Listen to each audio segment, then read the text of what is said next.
Voltamos para o segundo bloco do nosso programa. Estamos conversando sobre a PEC 37 com o Procurador-Geral de Justiça de Santa Catarina, Lio Marcos Marim. Muito bem, procurador, os que são contra a investigação pelo Ministério Público alegam aí que não há previsão constitucional para essa investigação por parte do MP. Segundo o jurista Ives Gandra Martins, o que está implícito é a prerrogativa exclusiva dos delegados, pois a Constituição estaria aí dividindo claramente as funções judiciárias entre o poder de julgar, poder judiciário, né? Artigos 92 a 126, o de acusar o Ministério Público, artigos 127 a 132, e o de defender a advocacia, artigos 183 e 134. Bom, diante disso, onde estaria a previsão legal para justificar, referendar o exercício desse poder por parte do Ministério Público? Eu aproveito para colocar essa teoria dos poderes implícitos aí, que também está sendo invocada para legitimar a atuação do Ministério Público. A própria teoria dos poderes implícitos justificam e a própria Constituição, além do Código de Processo Penal e outras legislações, já nos conferem a prerrogativa da investigação criminal.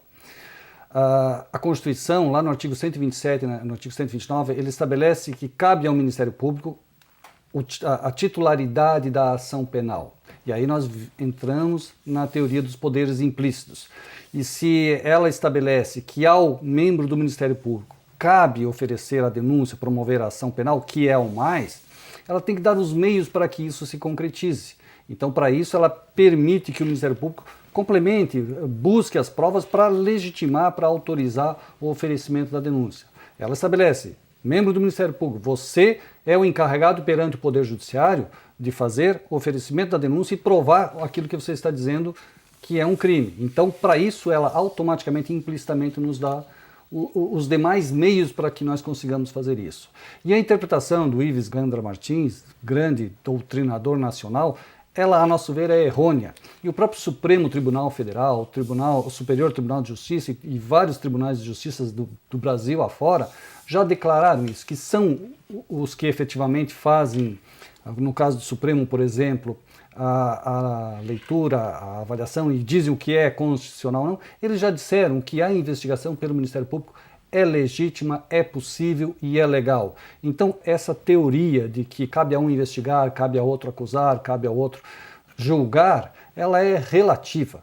Cada um tem, e o que o Constituinte quis dar, cada um tem a sua missão prioritária, mas todos nós, dentro de um sistema de justiça, temos que unir esforços e buscar o que é o mais, que é fazer a justiça, proteger o cidadão, combater o crime, e é nesse sentido que todos nós trabalhamos. E é por isso que cabe ao Ministério Público. Não está dito exclusivamente ali que ele deve fazer a investigação, mas lhe é dado esta missão, lhe é dado uma obrigação. E para isso, o próprio Constituinte e a própria legislação lhe dá os meios, que é fazer investigação, complementar alguma investigação que as polícias também fazem. Enfim, é os meios de combate ao crime e à insegurança no país. E como é que o Ministério Público vê as alegações dos delegados de que o MP teria essa possibilidade até de escolher quem vai investigar?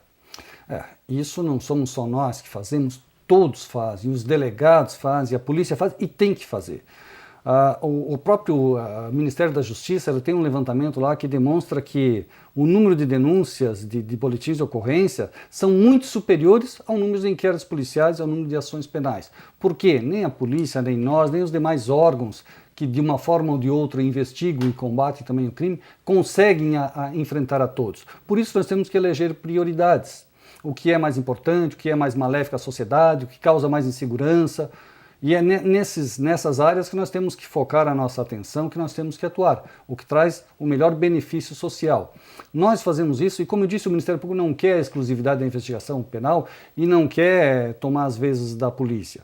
Nós, em alguns casos que nos trazem, ou pela nossa atuação ou pelo conhecimento da matéria que nós já possuímos, como é o caso na defesa do consumidor, da sonegação fiscal, do meio ambiente, que são matérias que nós estamos familiarizados a trabalhar no dia a dia e que não é a rotina dos delegados. Então, por que nesses casos, excepcionalmente, nós também não podemos fazer investigação e combater o crime nessas searas também?